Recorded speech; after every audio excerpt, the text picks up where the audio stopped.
Break के बाद एक बार आपका फिर से स्वागत है। बात हो रही है कि किस तरह से आप रोजगार कर सकते हैं। आप देख रहे हैं हमारा खास कार्यक्रम बिजनेस मास्टर। मनोज कुमार चंद बैठे हुए हैं आपके सवालों का जवाब देने के लिए। एक दर्शक जुड़ चुके हैं हमारे साथ, इकरार खान। इकरार जी, पूछिए, क्या पूछना चाहते हैं आप? हाँ सर, मेरा ये प्रोग्राम है। सर को पहले तो मैं जय विश्वामित्रा नमस्कार कहूंगा सर। जी हाँ, जय विश्वामित्र। जी सर। जी सर। हाँ, बताएं।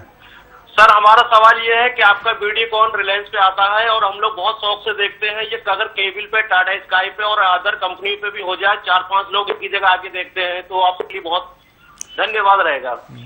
बिल्कुल हो जाएगा। डिस्ट्रीब्यूशन चल रहा है, थोड़ा समय लग रहा है, हो जाएगा, सारे चैनल पे हो जाएगा।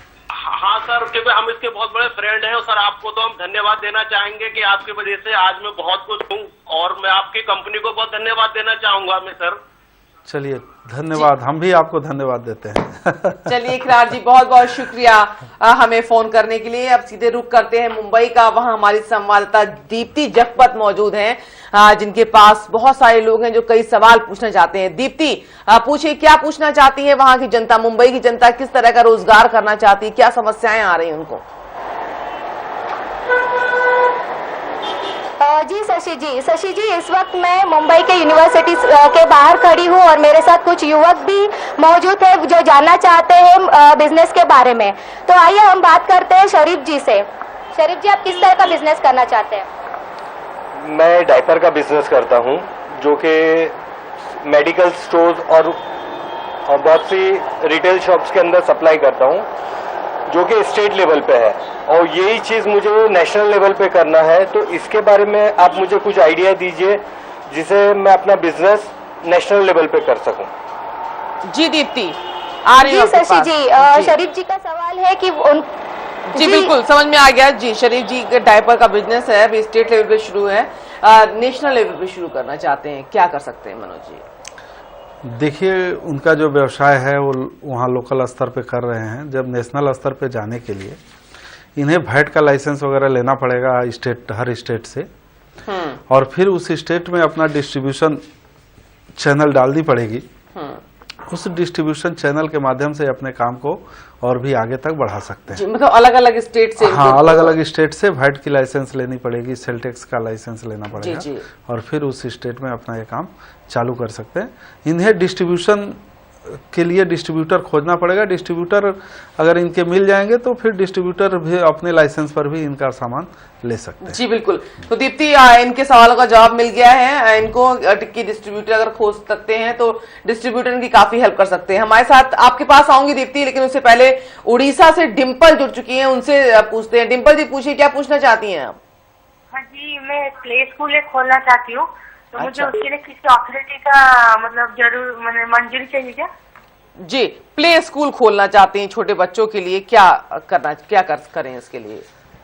प्ले स्कूल खोलने के लिए कोई बहुत बड़ी बात नहीं है। आपको एक जगह चाहिए, कम से कम नहीं कुछ तो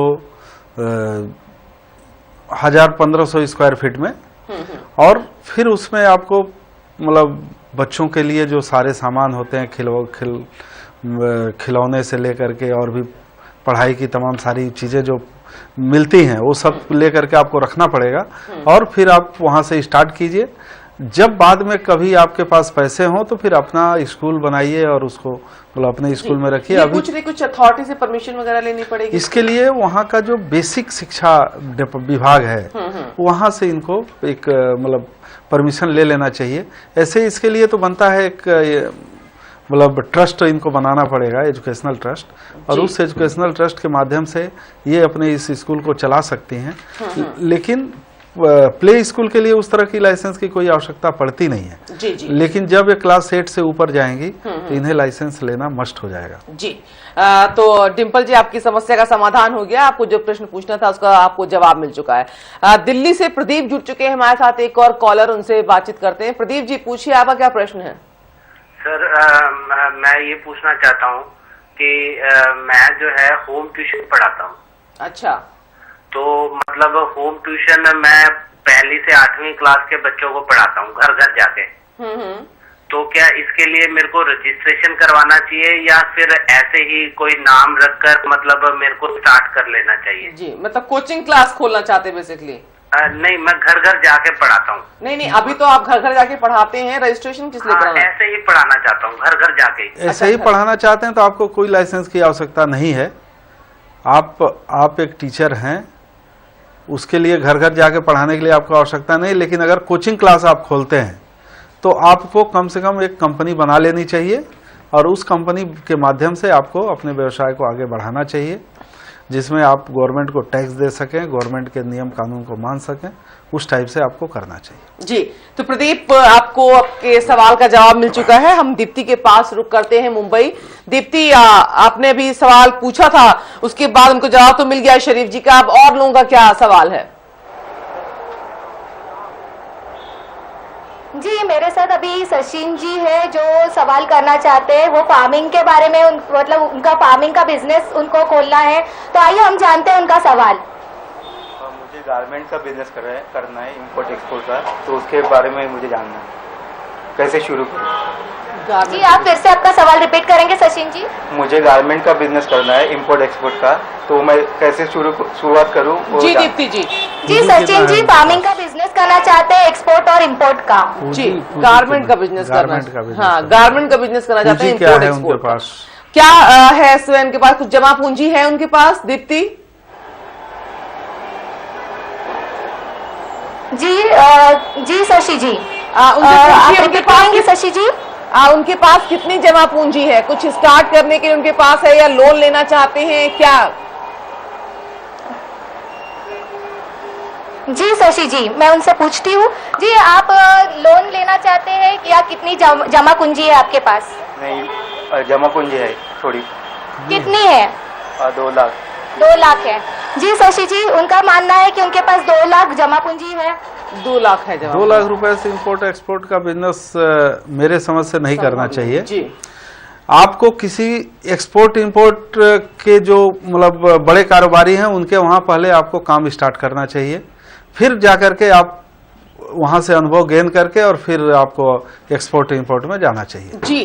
क्योंकि छोटी पूंजी से कभी बड़े व्यवसाय का सपना मत देखिएगा, हमेशा वह पूंजी डूब जाता है। जी, तो दीप्ति इनसे बोलिए कि पहले एक्सपोर्ट इंपोर्ट के जो लोग हैं उनके साथ काम करें, अनुभव लें, क्योंकि इतनी जमा पूंजी में बिजनेस संभव ही नहीं है और बड़ी मुश्किल आ सकती है। आपके पास आऊंगी, लेकिन उससे पहले एक सवाल है बिजनेस मास्टर से जो हमारे पास ईमेल के जरिए आया है कि बनारस में है ये रेडियो टीवी रिपेयरिंग की दुकान है, 3 साल हो रहे हैं, दुकान ठीक से चल रही है, लेकिन इनका सवाल है कि 12 साल बाद क्या होगा। अशोक पंडित जी हैं, इनको कुछ समझ नहीं आ रहा, फ्यूचर को लेके चिंतित है अपने। सबसे बड़ी बात है कि आदमी को हमेशा changing is the law of nature, ये जो चेंजिंग है ना उसके आधार पे मतलब अपने आप को चेंज करना चाहिए। ये टीवी रिपेयरिंग की दुकान पहले की टीवी और अब की टीवी और आज की टीवी में डिफरेंट है। पहले मोबाइल का जमाना नहीं था, अभी मोबाइल का जमाना है। इतने सारे मतलब ये सामान आ गए हैं मार्केट में जिसको रिपेयरिंग के लिए उनके पास बहुत अच्छा सुनहरा अवसर है और इनको उस तरफ का ज्ञान लेना चाहिए, मोबाइल भी बनाना चाहिए, जो टीवी जो टीवी आजकल मतलब नए डिजाइन की नए मॉडल का आ चुकी है उनका भी मतलब इन्हें रिपेयरिंग सीखना चाहिए। और ये 12 साल बाद तो 12 साल बाद ये अर्न तो करेंगे ही, 12 साल बाद फ्यूचर इनका अच्छा होगा क्योंकि टीवी हमेशा लोग देखेंगे, 12 साल बाद भी देखेंगे। वो अलग बात है कि आज एलईडी है, कल और भी कोई मतलब नया सेगमेंट आ सकता है। जी जी। तो इनको टाइम टू टाइम अपने आप को चेंज करना चाहिए और इसी में नई तकनीक में इनको जाना चाहिए। जी, यानी कि परिवर्तन जैसे होता है उस परिवर्तन में अपने आप को परिवर्तित करना। जी, हमारे साथ एक दर्शक जुड़ चुके हैं रमेश भवाना से। रमेश जी, पूछिए, क्या पूछना चाहते हैं आप हमारे बिजनेस मास्टर से? हाँ जी, मैं ये पूछना चाहता हूँ कि मेरा फैक्ट्री है यहाँ बुआना के अंदर। हाँ जी, हाँ जी, मेरी फैक्ट्री है यहाँ बुआना इंडस्ट्रियल एरिया के अंदर। हाँ जी, तो इसके लिए मेरे को लोन लेना चाहता हूँ, लेकिन वो लोन पावर पटौनी के ऊपर कहीं किसी बैंक से या कहीं से मिल नहीं पा रहा है। किस चीज की फैक्ट्री है आपकी? मैडम मैंने एक प्लाट लेके अभी बिल्डिंग बनाई है, वैसे काम कोई शुरू नहीं किया है। और किस चीज की शुरुआत करना चाहते हैं? किसके नाम से है? मैडम अभी ये मतलब कोई एक्सपीरियंस वगैरह तो है नहीं, बस प्लॉट किसके नाम से है? आपका जो ये प्लॉट है, जो बिल्डिंग ली है, वो किसके नाम से है? मैडम वो मेरे नाम से है, रमेश कौशिक के नाम से ही है। अच्छा, तो आपको क्यों नहीं बैंक लोन दे रहा? मैं कई बैंकों में कई मैनेजरों से मिला, लेकिन सबसे पहला काम आप यह कीजिए कि क्या बिजनेस आप करना चाहते हैं। इस बिजनेस का एक मॉडल बनाइए, एक प्रोजेक्ट रिपोर्ट बनाइए, और बैंक को दिखना चाहिए कि आप इस पैसे का रीपेमेंट कर सकते हैं। आप अपने मतलब कमाई में आपका इतना इनकम है कि इसको आप दे सकते हैं। फिर जाकर के उस फाइल को आप बैंक के पास ले जाइए, तब बैंक आपके प्रोजेक्ट पे लोन देगा। जी, तो रमेश जी समझ में आ गया आपको? आपको प्रोजेक्ट रिपोर्ट बनाने के लिए किसी चार्टर्ड अकाउंटेंट से संपर्क करना पड़ेगा। जी, आप सीए से संपर्क करिए, वो रिपोर्ट बनाएगा, उसके बाद अपनी फाइल आप दे सकते हैं बैंक में। तो आपके सवालों का जवाब लगातार दिया जा रहा है, हमारे स्क्रीन पे लगातार नंबर दिए जा रहे हैं, आप हमसे संपर्क कर सकते हैं। हमारे बिजनेस मास्टर मनोज कुमार चंद मौजूद हैं, जो आपके सभी सवालों का जवाब देंगे। छोटे से ब्रेक के लिए रुकेंगे, ब्रेक के बाद भी आपके सवाल और हमारे जवाब का सिलसिला लगातार चलता रहेगा।